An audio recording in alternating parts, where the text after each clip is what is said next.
안녕하세요, 포레이입니다. 2026년 1월 19일 비트코인 분석 진행해 볼게요. 지난 영상에서 공유드린 대로 비트코인이 약 98K까지 강한 상승이 진행된 이후에 눌림이 진행되고 있습니다. 80K 저점을 만든 이후 단기 상승이 가능하다는 관점을 11월부터 공유드렸는데 어느 정도 목표가까지는 잘 상승을 해주었네요. 이런 흐름을 미리 예측할 수 있었던 건 제가 차트를 계속 지켜보면서 나름의 분석 근거가 있었기 때문인데요.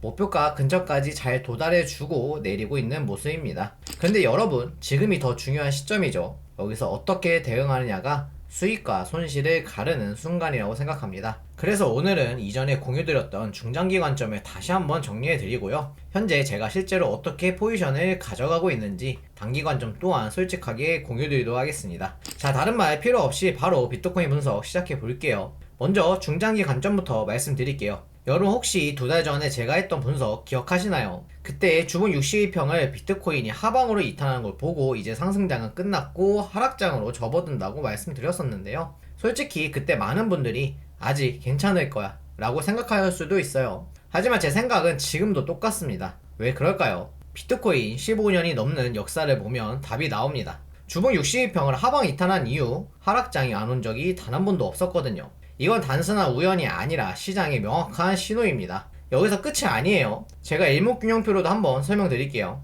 주봉 프레임에서 비트코인 구름대를 보시면 정말 흥미로운 패턴이 있습니다. 현재 캔들 앞에서 생성되는 구름이 음운, 그러니까 붉은 구름으로 나타날 때는 하락장이 아닌 적이 없었죠. 일목균형표는 현재 기준으로 26개의 캔들 앞에 구름이 만들어지는데요. 과거 사례를 보면 확실합니다. 2014년, 2018년, 그리고 2022년 모두 주봉 프레임에서 앞구름이 음운으로 전환되자마자 하락장이 시작됐어요. 그리고 지금 비트코인 차트를 보시면 구름대가 음운으로 전환된 게 보이실 거예요.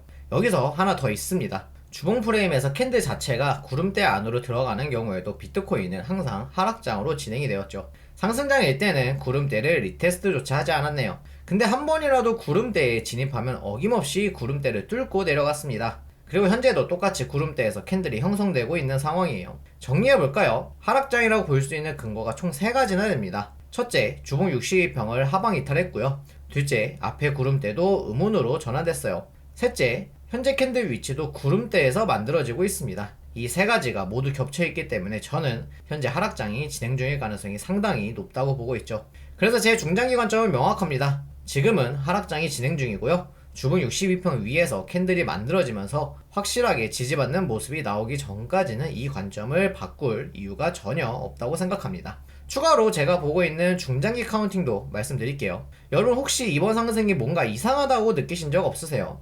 비트코인은 올라가는데 알트코인은 생각보다 약하고 이게 진짜 불장 맞나 싶으셨던 분들 많으실 거예요. 저도 그런 의문을 계속 가지고 있었고요. 근데 제가 파동으로 분석을 해보니 이러한 파동 관점이라면 충분히 알트코인이 상승을 하지 못한 이유가 납득이 됩니다.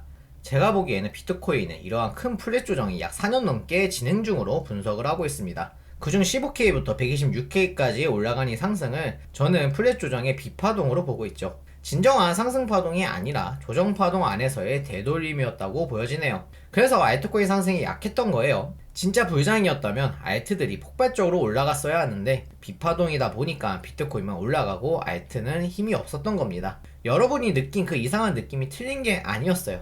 그렇다면 앞으로는 어떻게 될까요?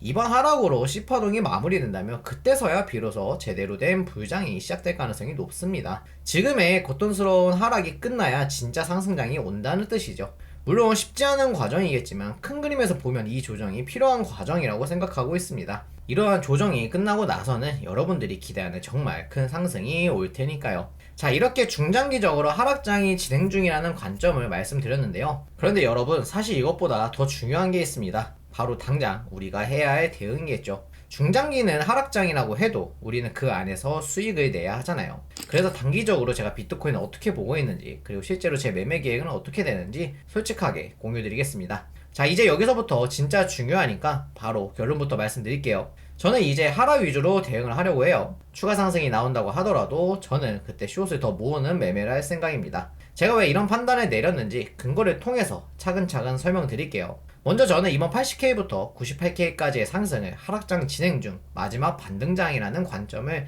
계속 공유 드렸는데요. 2022년 1월에도 비슷한 상황이 있었습니다. 큰 하락이 진행되면서 일봉 RSI가 심한 과매도 구간에 들어갔죠. 그때도 이런 RSI를 식혀주는 반등이 나왔는데 주봉 62평을 리테스트를 해줬습니다. 과거 차트를 보면 주봉 62평을 이탈하고 나면 꼭 단기간에 반등이 나오면서 과매도였던 RSI를 식히는 패턴이 반복됐거든요. 그런데 이번 상승으로 일본 RSI가 약 70까지 올라왔어요. 제 판단으로는 과매도를 완전히 해소했다고 보고 있습니다. 이제는 다시 올라온 일본 RSI를 식히러 내려갈 타임이라고 생각되네요. 파동 관점으로도 분석을 해볼게요. 이전에 두 가지 시나리오를 공유드렸던 거 기억하시죠? 5파 연장 터미널하고 1파 연장 터미널이요. 솔직히 상승이 진행되기 위한 파동은 저는 이 두 가지 말고는 딱히 떠오르는 게 없었어요. 그래서 이 관점들을 위주로 대응을 해왔는데요. 그런데 오늘 하락으로 인해 두 시나리오가 다 폐기가 됐습니다. 5파 연장 터미널은 원래 가능성이 낮았고 1파 연장 터미널은 이번 하락으로 쐐기형 모습이 만들어지기 어렵기 때문에 해당 관점도 폐기가 된 거죠. 즉 제가 보는 파동 관점에서는 상승이 가능한 시나리오가 현재로서는 없습니다. 추가로 실시간 라이브에서 제가 계속 강조드렸던 부분이 있는데요. 시장이 항상 교과서처럼 움직이지는 않는다는 거예요. 실제로 2022년에도 파동이 예쁘게 완성되지 않고 그냥 하락이 진행됐거든요. 그래서 저는 파동으로 분석은 하고 있지만 제가 기대했던 1파 연장 터미널이 완성되지 않을 가능성도 항상 열어두고 있다고 지속 강조드렸습니다. 그리고 오늘 그 가능성이 현실이 됐네요.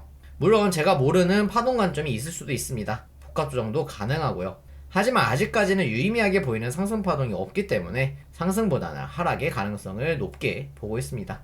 마지막으로 일목균형표로 보도록 할게요. 비트코인은 지속적으로 상승을 해주다가 3일봉 기준선이 저항을 받고 내리고 있습니다. 기준선이 내려오면서 함께 하락이 진행되고 있죠. 제가 늘 강조드리는 부분인데 기준선은 상승과 하락을 나누는 정말 중요한 지표입니다. 특히 3일봉처럼 큰 프레임에서 기준선 저항을 받았다는 거 정말 유의미하게 봐야 하죠. 게다가 전환선과 기준선이 지금 모이고 있잖아요. 만약 전환선 지지를 못 받아준다면 강한 하락 추세로 갈 가능성이 높아졌다고 저는 해석을 하고 있습니다.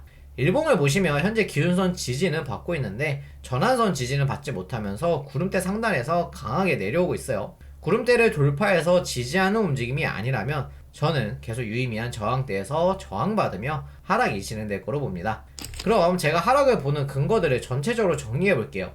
첫째, 일봉 RSI가 과매도에서 과매수까지 올라왔기 때문에 다시 하락할 타임으로 보고 있고요. 둘째, 제가 보고 있던 상승 가능한 파동 관점이 모두 폐기됐습니다. 셋째, 3일봉 기준선에서 강한 저항을 받았고 일봉상 구름대를 뚫기 전에는 상승 힘이 부족해 보이네요. 그래서 저는 이러한 근거들로 인해 본격적인 추세 하락장으로 접어들었다고 예상하고 있고 상승을 할 때마다 추가 숏포지션을 모아갈 생각입니다. 현재 저는 95.3K의 숏포지션에 진입한 상태인데요. 앞에서 말씀드린 근거들이 폐기되거나 주봉 60평에서 지지를 받는 움직임이 아니라면 2026년에는 지속적인 하락을 위주로 대응을 하도록 하겠습니다. 물론 상승을 보시는 분들도 많은 걸로 알고 있어요. 제 관점이 틀려서 상승이 나올 수도 있죠. 하지만 여러분도 아시다시피 저는 제가 믿고 싶은 방향으로 차트를 끼워 맞추지 않아요. 지금 보이는 그대로 객관적으로 분석하는 게 제 스타일이거든요. 솔직히 많은 분들이 상승을 기다릴 때 하락 얘기하는 게 쉽지는 않습니다. 듣기 좋은 말만 하면 편하겠죠. 하지만 저는 제가 보는 그대로를 정직하게 말씀드리는 게 여러분에게 진짜 도움이 된다고 믿고 있어요. 그래서 아무리 많은 분들이 상승을 보더라도 제 하락 관점을 그대로 공유드리는 점 이해해 주시길 부탁드립니다. 혹시라도 제 관점이 바뀌거나 대응 방향이 달라지면 오픈카 톡방이랑 텔레그램으로 바로바로 공유드릴게요. 고정 댓글에 링크 있으니까요. 아직 안 들어오신 분들은 꼭 들어오셔서 실시간으로 제 관점 확인하시길 바랍니다. 그럼 오늘 영상 마치도록 할게요. 이상 포리비였습니다.